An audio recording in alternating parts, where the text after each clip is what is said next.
permettez-moi de ne pas avoir une intervention simpliste. Parce que je pense que le sujet est suffisamment important, sérieux et complexe pour qu'on se contente simplement des pièces détachées. Et pour répondre à la question de la solution, il faut poser la question, pourquoi Kumba? Quel est l'écho de Kumba? Et moi, je pense que si on se pose sérieusement cette question-là, on va certainement revenir à certaines solutions que vous évoquez. Mais je souhaiterais qu'on, très modestement, partager avec vous pourquoi Kumba. Alors moi, il y a 4 éléments, ou bien quel est l'écho de Kumba? 4 éléments que moi je voudrais partager. Premièrement, c'est une histoire de bandit. Moi, je pense que M. Batomba l'a dit, M. Até, M. Taouch, on est tous d'accord là-dessus. C'est d'abord une histoire de banditisme. Et de ce point de vue, il n'y a pas de débat. Ce qui s'est passé à Kumba le 24 octobre est un acte posé par un ensemble de brigands. Il n'y a pas d'idéologie politique, il n'y a pas... Je suis contente qu'il y voit un message de communication. Comme je ne suis pas du domaine, je vais peut-être concentrer à ça. Mais pour moi, dans tous les cas, c'est un acte criminel. Et de ce point de vue, il doit être traité comme tel. Au moins pour l'acte circonscrit tel qu'on le dit. Deuxième chose, quel est l'écho de Kumba? Kumba, c'est quand même l'horreur. Et je pense que si Kumba nous parle autant, si on a eu un deuil national, c'est pas qu'il n'y a pas eu de crime avant. C'est que là, on a franchi le Rubicon. On a franchi l'horreur des horreurs. Les enfants. On a eu des attaques matérielles. Les bâtiments ont été brûlés, les institutions physiques, on les a eues avec les adultes, etc. Maintenant, on a les enfants, morales et psychologiques. Je crois que toutes les horreurs sont déjà réunies. Je ne sais pas s'il y en aura encore. Donc pour moi, Kumba, dans tous les cas, c'est le summum. Il n'y en aura plus. C'est un déclencheur pour tout le monde, pour vous, pour nous, pour... Je ne dis pas qu'il n'y en avait pas avant, mais je pense quand même que c'est le sommet de l'horreur. Voilà moi la deuxième lecture que j'ai de Kumba. Troisième lecture que j'ai de Kumba, c'est la complexité de la guerre. Parce que moi je suis, quand on entend dire la population ne collabore pas, oui et non. Je vous prends des exemples beaucoup plus, je peux dire quoi, moins graves que la guerre. Prenons l'exemple de la corruption. Pourquoi les gens ne dénoncent pas? Pourquoi les gens ne collaborent pas? Nous tous, nous savons parfois que c'est le chef qui détourne, non? Pourquoi vous voulez que quand c'est la guerre, un acte aussi grave, que les populations se comportent comme si ce n'est pas grave? Elles sont en danger. Donc l'accusation, moi je veux, les populations sont victimes, arrêtons de les culpabiliser. Moi c'est d'abord mon cri de guerre, mon cri de cœur. Ce sont des femmes, ce sont des enfants, j'ai même envie de dire, sans vouloir les insulter, que c'est peut-être des gens qui n'ont pas pu se déplacer. Oui. Mais pourquoi vous voulez les culpabiliser? C'est une guerre complexe. L'adultère, n'est-ce pas difficile? Pourquoi nous on ne dénonce pas? Vous croyez qu'on ne sait pas que nos maris sont infidèles?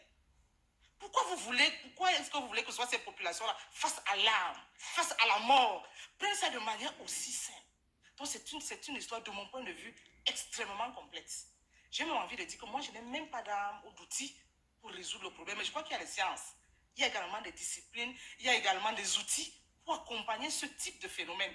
Donc moi, je pense, laissons les populations, elles sont victimes. Elles souffrent. Venir encore ici leur dire que vraiment c'est même à cause de vous que tout ça se passe, c'est quand même un peu fort. Même si nous sommes d'accord, que vous avez raison. Mais moi je dis en tant que président, moi je vous ai pris quelques petits exemples.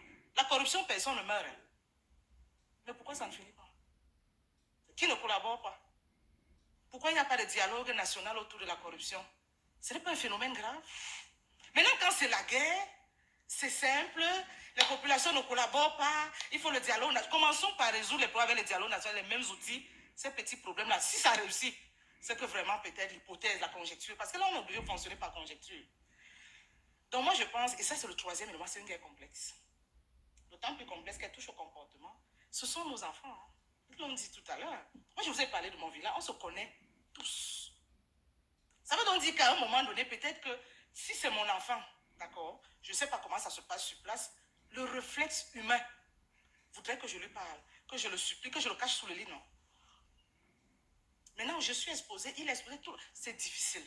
De mon point de vue, ça va quand même demander, au-delà des discours qu'on tient, peut-être un autre référent.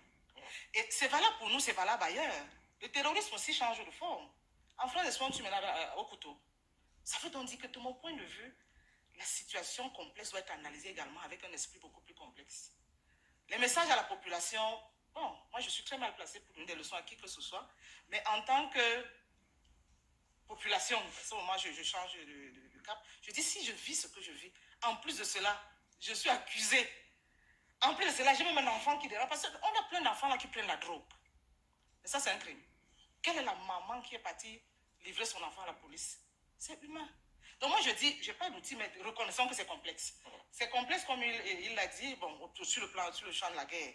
Vraiment, je ne suis pas sûr. Ils ne peuvent rien contre l'armée. Ça, au moins, c'est sûr. Moi, je pense que ça se joue sur le champ.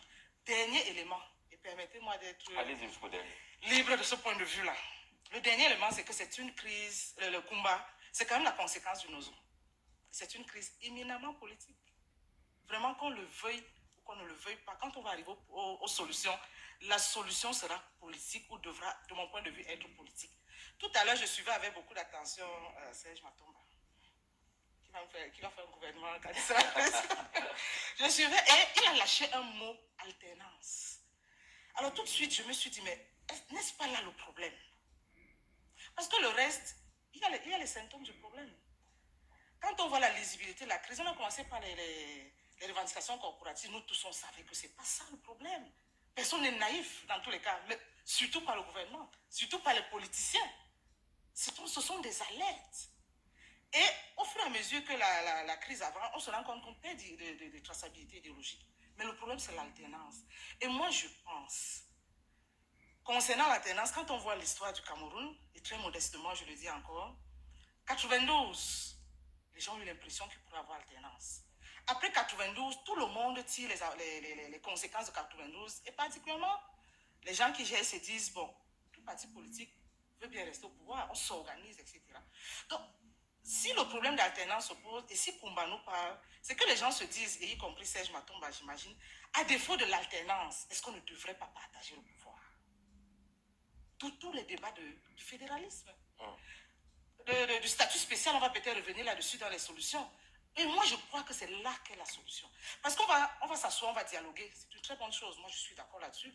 On va pacifier la zone. J'en suis convaincu. Quel que soit le temps que ça prendra, l'armée va vaincre.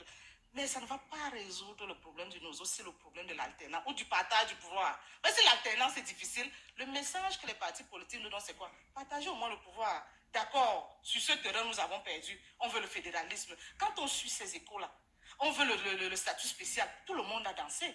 Nous tous, on était... Je pense qu'on a trouvé là la solution. Et moi, je pense qu'on aura un deuxième coup de parole. Très bien. C'est là que moi, je pense qu'il faut creuser. Parce qu'après la pacification, après tout ça, là, il faut résoudre le problème qui est la cause de combat. Essayons de creuser, Jules Nessomba.